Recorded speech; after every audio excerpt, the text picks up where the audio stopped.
All right, as we get started here, I should say, fair warning, if you're sitting in the back, you might not be able to read all the tiny text that I'm going to be packing into my slides and demos. So there's a QR code, or you can just go to FHIR.me in a web browser on your laptop, and you can see a screencast of what I'm showing you close up. So that might be the best way to follow along, is just to go to FHIR.me. But I want to dive in and share some of the work that we've been doing in the Argonaut project this year, working on continuous glucose monitoring. And I'll share some background, first of all, in terms of what is the Argonaut project, a little bit of background on what is continuous glucose monitoring, and then dive into a little bit of exploration and show you the specification that we've put together so far.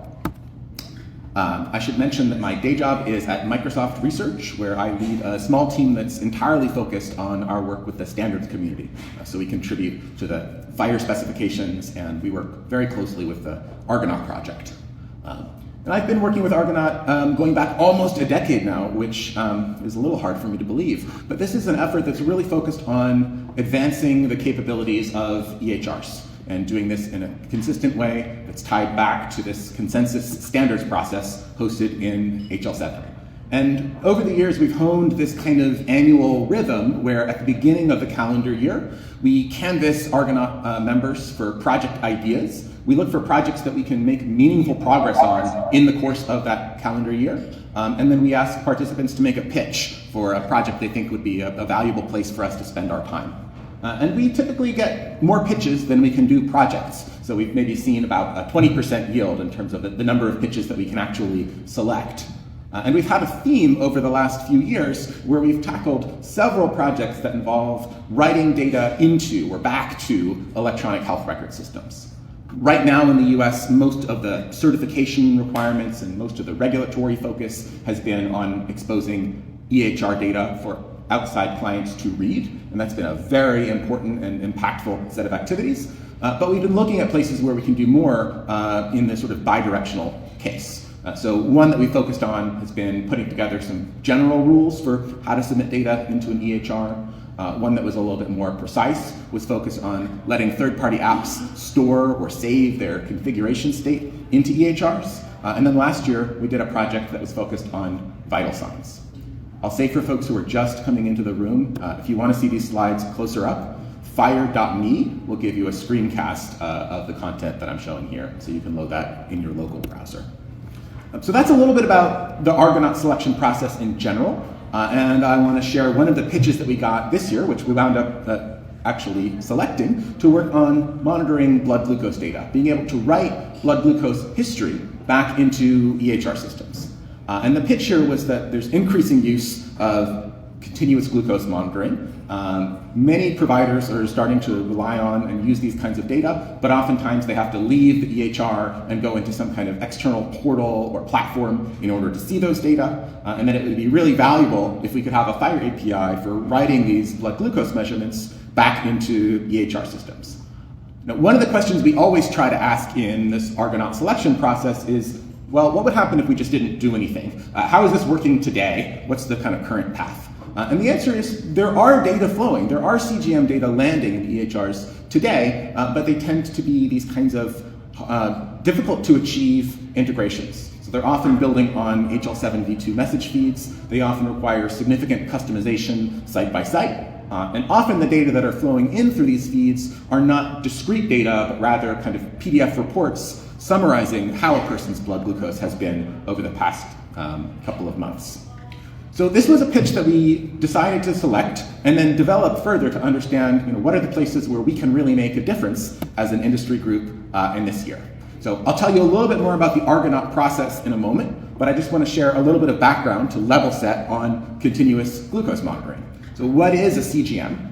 It's a small sensor that you can wear on your skin, and it measures the glucose concentration just below your skin in the interstitial fluid. So it's not directly measuring blood glucose, which is typically the kind of measurement you would take in diabetes, but it's giving you a pretty close proxy of the interstitial fluid glucose. And it does this by inserting a small filament about 1/2 centimeter below the skin that the device is connected to and can read glucose values from while it's applied.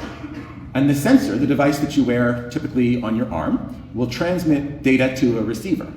Typically that's a smartphone. Brett is showing me that my screen share is not working. Is there a list on the right-hand side of your screen, Brett, with a screen share that I'm sharing? Because I think I am sharing it. But if nobody else can see it, let me just go reload and hit start again. Thank you for the warning. Let me just rejoin. And then let me share my screen. Wow, so many of you have joined and weren't able to see anything.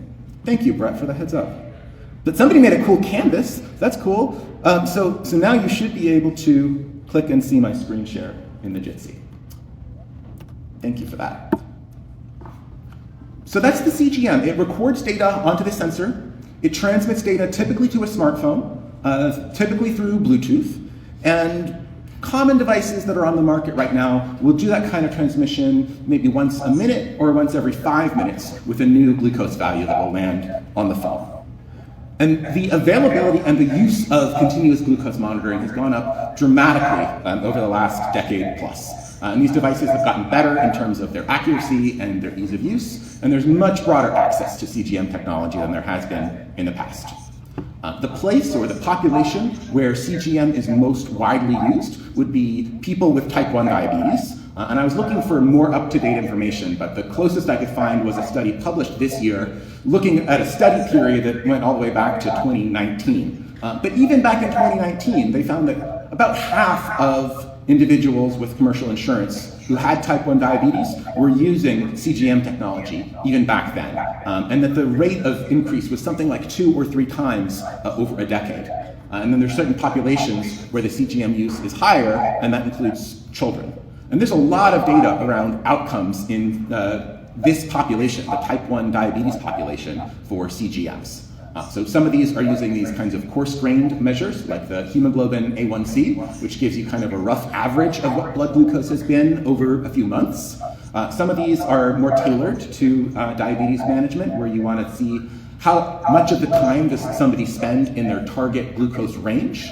And then there's events that can be quite dangerous in type 1 diabetes, where blood sugar is either too low, potentially from having taken too much insulin, or too high. And in both of those cases, this would be hypoglycemia or diabetic ketoacidosis. These are all metrics that CGM can improve. It's worth saying as well that the sort of standard of care outside of CGM or before CGM was to take finger stick readings. And that is to say, measuring individuals actually drawing a bit of blood from a finger prick and using a glucometer to read the glucose levels in that sample of blood. And that is a process that honestly is painful, and doing that many times a day can really take a toll. And the current CGM hardware comes calibrated from the factory, so that even though older CGM devices needed you to calibrate at a certain interval, these newer devices really don't require much in the way of these finger sticks. So there's a lot of reasons to like or to prefer CGM to other glucose monitoring technologies. And I should say that's just in the type 1 diabetes population. Beyond type 1 diabetes, CGM is being used, for example, in type 2 diabetes, where it's recommended by the American Diabetes Association for patients who are using insulin. And interestingly, just starting the use of CGM, even without making any other medication changes explicitly, can drive better outcomes. And this is probably because people just have a better sense of how their diet and exercise is affecting their blood glucose and maybe adjusting in turn. And you can see these decreases in hemoglobin A1C even just from the intervention of starting continuous glucose monitoring. And even more interesting, an even broader population in the US today would be individuals with pre-diabetes, which is a set of conditions that are sort of trending towards diabetes, but not yet meeting the definition, or individuals who are just interested or curious or health conscious and want to understand more about their own blood glucose. And these are both populations where we're seeing increased use of CGMs. I don't have population data on this, but 2 new devices have come out this year that are over the counter in the US. meaning you don't need a prescription for them anymore. So Abbott has a device called Lingo, and Dexcom has a device called Stello. You can sign up for, they're typically marketed or bundled as kind of a subscription service where they will send you devices at a certain interval. The devices generally last 2 weeks, and then there's kind of a cloud backend service and an app that helps you see and interpret your data. So it's been a really interesting time for CGMs. But this is, in these populations, pre-diabetics or just the health-curious consumer, interpreting blood glucose data is not all that easy. There's a ton of data. There's all these different daily trends or hourly trends, a lot of different questions you could ask about the data, but it's not really clear like what is normal outside of saying, well, your blood glucose is in the diabetic range. What are the actionable things that you can learn or what can you do based on those readings? And my only point here is that it's still very early days in understanding what glucose patterns mean in these kinds of populations. So this is an example of a study out of Stanford from a few years ago where they took healthy or non-diabetic patients, research subjects, got them to wear CGM over a period of time, and then started developing some automated machine learning driven analysis of their blood glucose patterns. So they started clustering individual glucose readings into these sort of low variability regions where the glucose wasn't going up and down very fast, or high variability regions that look really bumpy like this one here, or sort of intermediate. And then they characterized individuals by how much of their day they spent in sort of a low or high or intermediate level of variability, and then started clustering those individuals, to say, well, these are the people who spent most of their time in a high variability range, or medium, or low. These are the kinds of measures that we're going to need a lot more of, and we're going to need correlations between these measures and other health outcomes in order to understand really what CGM data mean in these kinds of general populations. So still very early days in terms of that science development. But I should say, I didn't know any of this when we were embarking on this project earlier this year. So I realized pretty quickly that if we were going to do work on CGM, we really needed to educate ourselves. And so big shout out to Brett Marquardt, who worked with me to get a few interviews on the books and help conduct those interviews in kind of a semi-structured way. So we talked with a few different glucose management platforms. These are companies that sort of maintain software systems that help clinicians track individuals or panels of patients and help follow their glucose over time. We talked with a couple of individuals who themselves had diabetes and who used CGM devices. And we talked with a couple of integration software vendors as well, companies that, in many cases had done HL7V2 integrations with CGM data, or were starting to look at FHIR integrations, and, we're really interested in this kind of trajectory that we were starting on for the Argonaut project. So I learned a ton from these conversations. We've got videos of most of them posted online on YouTube. And so if you really want to deep dive into these kinds of experiences, I'd say there's a lot to learn just from those discussions.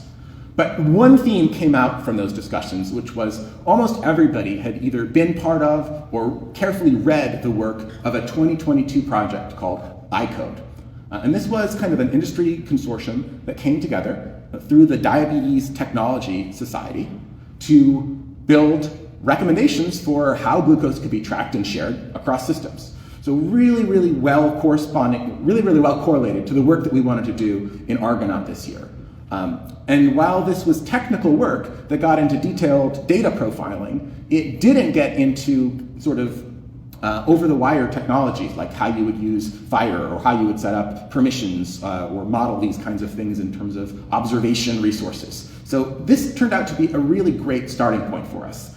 The iCODE report defines something called a core data set, which we'll look at here, where we essentially said, you know what, there's been enough industry thought and consensus that has gone into the definition of this core data set that we're just going to start from those definitions. We don't have to spend a lot of time rehashing the list of data elements that are going to be useful in managing CGM for type 1 diabetes. We're just going to pick these elements. And I won't go through them in detail here, but everything that's in this core data set, this sort of middle of the Goldilocks columns here, is what we decided to focus on in our Argonaut project for this year. And the other thing that the iCODE project put together, which was really helpful, was an overview of kind of real-world data flows, the kinds of places where systems are storing and moving CGM data around. And I will give you a quick orientation to this diagram, which is to say, on the left-hand side, you've got patients who are wearing a CGM sensor and measuring their data throughout their day. Those data typically land on an individual's phone. and it can be shared with the device manufacturer. So each of the hardware manufacturers essentially has its own cloud backend where these data tend to flow. And then from those cloud backends, there are typically portals that are surfaced by the hardware manufacturers to help individual patients and aggregated views of those data. So some of those are patient-facing, some of those are clinician-facing. And oftentimes those data come directly from the hardware manufacturer, but sometimes they are aggregated together in a special glucose management platform that may pull together data across many different hardware manufacturers. So all of this is just to say that there's a lot of glucose information, a lot of CGM data flow today, from individuals to their phones to the cloud, from cloud backends into glucose management platforms, and from glucose management platforms in some cases into EHRs. Although often what happens today is the individual clinician might leave the EHR and sign into one of these aggregation glucose management platforms to view more information. So all of this was background. I came out of those conversations with a pretty good idea of how we wanted to scope data for this project. But I still didn't know enough in terms of what the data really meant, how to work with these data over the wire, what processing them was like, how to calculate these kinds of summary statistics. So I figured it would be good to put together kind of a reference implementation, really just for my own education. And so I put one together that's linked here at joshuamandel.com/CGM. And the idea was to focus first on my own data, learn more about how the hardware and software worked, and just to build something sort of concrete and self-contained. And my goal at the beginning was to say, I'd like my CGM data to just be available through a smart health link, so that if I share this link with anyone, they would be able to have an up-to-date view of what my CGM history looked like. So I'll take you through that process really quickly. But I should say we started this project early in 2024, before there were over-the-counter devices available. So I wrote a note to my doctor through my portal, and I just asked her if she wouldn't mind prescribing one of these devices for me, just to kind of satisfy my own curiosity. And I pointed out that I knew that my insurance wasn't going to pay for it because I don't have diabetes, but that's okay. And she was willing to create that prescription. I went and filled it at Costco, and I got a device. But I should say that this particular email template, which I think ChatGPT helped me to write, it only has about a 50% success rate, because Brett tried the same template with his healthcare provider, and they didn't want to write the prescription. So your mileage may vary. But today you can just buy these devices over the counter, although you might want to check out the pricing, because my prescription is still a little bit cheaper than the over-the-counter devices are, amazingly enough. So I got this device from the Costco, open it up, it's got, this little white piece of paper with tiny black letters on it, and you unfold it, and it's got these directions for how to first apply the device, and it's sort of this spring-loaded needle applicator system, and it's honestly a little bit scary the first time you go to do this, and I say this as somebody who has spent a lot of time around needles, but going to the YouTube videos from the manufacturer was a lot more reassuring. Seeing sort of a color illustration of somebody applying this device made it very, very easy to do. So the process is literally takes about a second. You just clean the area of your skin where you're going to apply it, press the applicator against your arm, and then take the applicator away, and the device is now stuck to your arm for 2 weeks. Works incredibly well. So I was really excited to start seeing my data, but I realized there was an hour waiting period where the device has been applied, but it's not actually emitting any readings yet. So it does some kind of a calibration for an hour before it starts emitting these readings. After the waiting period, I was able to see the data on my phone from the Abbott app, but there's no way to get data out of that particular app. But what you can do is you can go to the cloud backend, which is called LibreView for the Abbott device, where they have a sort of patient-facing interface. You can sign in and you can download your data as a CSV. And that worked pretty well, except there's this one step in the middle where you have to click this little checkbox that says, I'm not a robot. And it was okay for me when I did this at first because I wasn't a robot. But what I wanted was some sort of automated process that would be able to follow my data over time and get it automatically. And because of the way this workflow is built, you can't really automate access through that patient portal. So I was scratching my head and looking for another way to get the data out. This, by the way, is just the CSV that you can download if you're able to check that checkbox about not being a robot. And it was pretty good. It had the readings from every 5 minutes, but not the sort of provisional readings that are generated every 1 minute. Those are not persisted, or at least not surfaced here. I wasn't quite sure how to interpret the serial number because it didn't match the number on my device. But the main challenge was that there was no automation permitted for getting that CSV.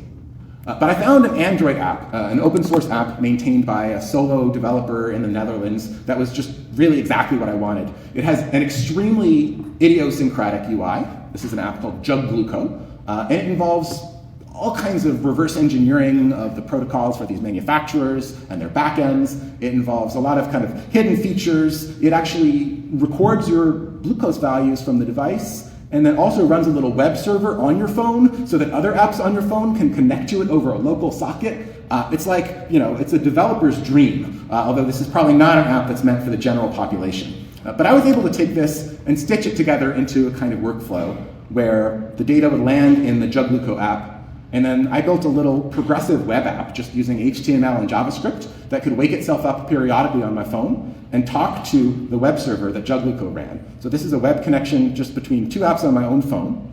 And then whenever the app got new data, it would push those data up to GitHub as a FHIR bundle. So it did the conversion on my phone. And then when GitHub saw the data land as a FHIR bundle, it would then encrypt that bundle and turn it into a smart health link. So this is an example now. I was finally able to construct that data flow and get a smart health link on the other side. So the QR code you see here, or the URL you see on the screen, will take you to what should be the latest CGM data that I have available. I haven't worn a sensor in a couple of weeks, so these are data that date back to last month. But this gives you the basic idea, and what I'll do is just open up the link in the web browser. You should be able to see the same thing if you follow the link for yourself. By default, if you follow this link, you get a report, and it gives you kind of a daily view of the glucose at different times of day, averaged over the course of time when you were wearing the sensors, and you get this sort of report of how much time I spent in a very high range or a high range or the target range. And you can see, if you're evaluating my data the way that you would the data of a type 1 diabetic, my glucose is great. It's really well controlled for a person with type 1 diabetes. What does that mean in terms of what it's like for me? Like, how am I doing? Could I be doing better for a person who doesn't have type 1 diabetes? That's a different question. I'm still looking for more data on that question, in fact, but I won't dwell on it here. I will say that just to give you a sense of how these smart health links work, this QR code, if you scan it and inspect what it says, you'll get out this text that you see on the slide right now. It includes this viewer URL, which is an app that knows how to load the data from a smart health link and draw that visualization that I just showed you. But then the sort of meat of the QR code is this SH link URI. And this is what tells you computably how you can go and find the data. So the goal with smart health links is, sure, there's always this fallback. If somebody doesn't have special software that knows about health links, they can always just open it in a web browser and see what they need to see and maybe download the data from that web page. But we want smart health links to be able to work with systems that are more sophisticated, that know about FHIR and know about health links and can load those data natively. So here I have kind of a placeholder example. Imagine this is an EHR. In fact, it's just Google Spreadsheets, but pretend with me for a moment. I made a little extension in Google Spreadsheets in about 100 lines of JavaScript to add a glucose tracker button here. And the idea is if you have a smart health link, you can just paste that health link in here. And as the user of the EHR, I am not the patient. Maybe the patient shared this link with me through a portal message.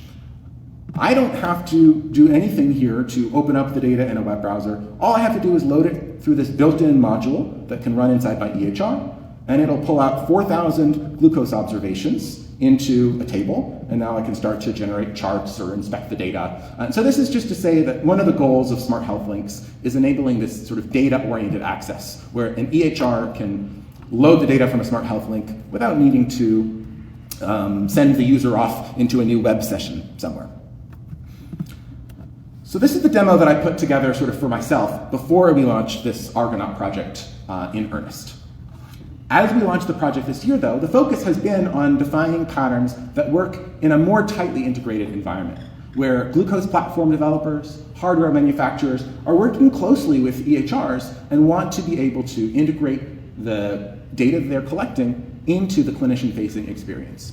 And we've put together a draft specification that is intended for international adoption. We're working with the HL7 orders and observations work group on building out this specification. We've got our first Connectathon coming up in the first week of November. And essentially, the way that we're drafting this workflow is to use Smart on FHIR to allow an app to connect to the EHR, look up who the current patient is so that it can submit data for the right patient, and then it can learn from the EHR something about what we call the submission schedule. So how often would the clinicians like to receive CGM data about this particular patient? And so maybe it'll find, you said 10, but I really just have 5 minutes, right? Yeah. What? You're showing me a 10. There we go. Okay. just double check it. So we have this idea of a submission schedule. An app that's going to send CGM data into the EHR can learn, for example, that the EHR wants to receive these data every 2 weeks. And how long of a look back period do you want? So maybe you want to know a summary of how those last 2 weeks have gone. Part of what we've done in this project is to try to meet people where they are. So if the EHR only wants to receive a PDF with a documentation of the clinical summary, that's fine. If they want to receive detailed observations that say, how long did the patient spend in the very high range? And what was their average glucose? And what fraction of the time did they wear the sensor? We have those kinds of summary observations that can be submitted. And if the EHR wants to learn actually the full set of raw glucose values that were measured every 5 minutes from these devices, they can also opt into that. So the idea is we can provide any level of that data, from the raw measurements all the way up to a summary report. An outside app can submit that bundle into the EHR, and the EHR can save the resources from that bundle that it wants to store to make it available for clinical review, to make it available for research, or any other allowed purpose within the provider organization. So we've got our draft spec with a link here. And in terms of next steps, one of the kinds of goals that we've had in the Argonaut project has been to really focus on adoption and use more than, or at least prior to, publication of specifications. So we'd love to get to the point where we've kicked the tires on these specs, where we've seen them deployed in some real world scenarios. We can tell if they're working. And if that's the case, that makes us feel much more confident about then bringing these specifications through the HL7 ballot process. So that's where we are right now. We're looking at ways that we can pre-adopt some of these technologies into US core, in addition to publishing this guide as an international or universal realm specification through HL7. But let me pause there. I think I've got 2 minutes left, and if there's 1 or 2 questions from the audience, I would love to take them. Otherwise, please come find me afterwards. I'll be here all week.